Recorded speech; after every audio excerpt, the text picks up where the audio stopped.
السلام علیکم دوستو، میں آج ان سب لوگوں سے مخاطب ہوں جن کی جگہ میں بھی کبھی ہوا کرتا تھا۔ جی ہاں، آپ لوگ جو ہر روز اٹھتے ہیں اور اپنے آپ سے یہ سوال کرتے ہیں کہ آخر ہم پیدا ہی کیوں ہوئے؟ کیا ہم اس لیے پیدا ہوئے کہ لوگوں کے آگے نوکریاں کرتے رہیں، یا اس لیے پیدا ہوئے کہ کرپٹ حکمرانوں کی کرپشن کا نشانہ بنے، یا اس لیے پیدا ہوئے کہ کسی آفیسر کے آگے یس باس کا نعرہ لگاتے رہیں، یا اس لیے پیدا ہوئے کہ کسی بھی پیسے والے سیاستدان سے اپنا مستقبل وابستہ کر کے اس کے نام کے سر لگاتے رہیں؟ میرے پیارے دوستوں اور بھائیوں، اگر آپ بھی زندگی کے کسی لمحے ایسی ہی کئی وسوسوں اور خدشوں کا شکار رہتے ہیں تو آج میری باتوں کو کانوں سے سننے کے بجائے دل سے سننے کی کوشش کریں۔ میں خاص کر کے ان لوگوں کو بتانا چاہتا ہوں جو کہ کسی بھی رب کے ماننے والے ہیں، جو اپنا ماتھا رات دن سجدوں میں ٹھوکا کرتے ہیں، وہ تمام لوگ جو اپنے حالات کی وجہ سے روتے رہتے ہیں۔ یاد رکھیں، بنانے والے نے ہر ایک انسان کو صرف ایک بار بنایا ہے۔ آپ لوگوں میں سے ہر ایک جو یہ ویڈیو دیکھ رہا ہے وہ دوسری بار پیدا نہیں ہو سکتا۔ آپ میں سے ہر ایک وہ انمول ہیرا ہے جو دنیا کے کسی بھی حصے میں نہیں پایا جا سکتا۔ دوستو، آپ کو ہیرے تو بہت مل جائیں گے، پر آپ میں سے ہر ایک ایسا انمول ہیرا ہے کہ اس جیسا دوسرا پایا ہی نہیں جا سکتا۔ اگر آپ کو پیدا کرنے والے ماں باپ بھی چاہیں تو آپ جیسا دوسرا پیدا نہیں کر سکتے۔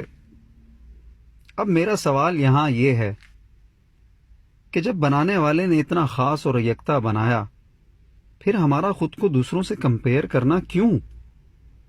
میرے کزن کے پاس تو گاڑی ہے، ہمارے پاس تو بائک بھی نہیں۔ امریکہ میں رہنے والے تو لکی ہیں، میں تو پاکستان میں پیدا ہوا، میں کیا کر سکتا ہوں؟ میں تو معذور ہوں، میں تو کچھ نہیں کر سکتا۔ میں غریب گھرانے کا لڑکا ہوں، میں کیا کروں؟ کب تک ہم اسی طرح کے بہانوں کے پیچھے منہ چھپاتے پھریں گے؟ کب ہماری نظر ان جیسی چیزوں اور نعمتوں پر پڑے گی جو ہمیں اس ذات نے مفت عطا کر دیں؟ میں چاہتا ہوں آج آپ خود سے وعدہ کر کے اٹھیں کہ دنیا کی کوئی بڑی سے بڑی ناکامی بھی مجھے آگے بڑھنے سے نہیں روک سکتی۔ ایمان تو ہو، پھر دیکھیں خدا پتھر میں رزق ادا کیسے کرتا ہے۔ مگر وہ چاہ تو ہو، سونے کی تلاش میں زمین کھودنے والے منو مٹی کو نہیں دیکھا کرتے، بلکہ ان کی نظر اس سونے پر ہوتی ہے جو منو مٹی تلے دبا ہوتا ہے۔ کاروبار میں ناکامی، رشتوں کا ٹوٹنا، جاب سے نکالا جانا، پیار میں دل ہارنا، ٹیسٹ میں فیل ہو جانا، یہ سب کامیابی کی علامتیں ہیں دوستو۔ یہ سب آپ کے زندہ ہونے کی نشانیاں ہیں۔ جس کو دنیا میں سب کچھ آنکھ کھولتے مل گیا، اس کو کیا ملا؟ وزیر کا بیٹا ہونا فخر نہیں ہو سکتا، بڑے باپ کی اولاد ہونا ذلت تو ہو سکتا ہے، مگر عزت اور فخر نہیں۔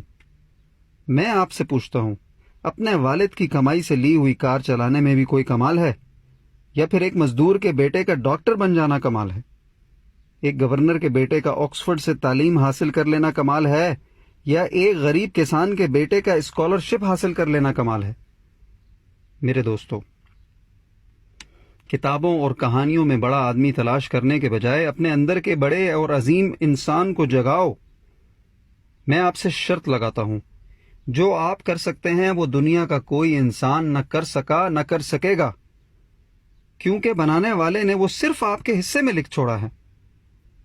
اور اب یہ آپ پر ہے کہ یا تو حال کی چھوٹی چھوٹی ناکامیوں کا رونا روتے رہیں، یا پھر آگے بڑھ کر اپنے تابناک مستقبل کی بنیاد رکھیں۔ کسی نے کیا خوب کہا ہے کہ جب ایک انسان اپنے آج کی چھوٹی سی ناکامی کا ماتم منا رہا ہوتا ہے تو اسی وقت قدرت اس کے عظیم مستقبل کے گیت گا رہی ہوتی ہے۔ اپنا خیال رکھیں۔ اللہ حافظ۔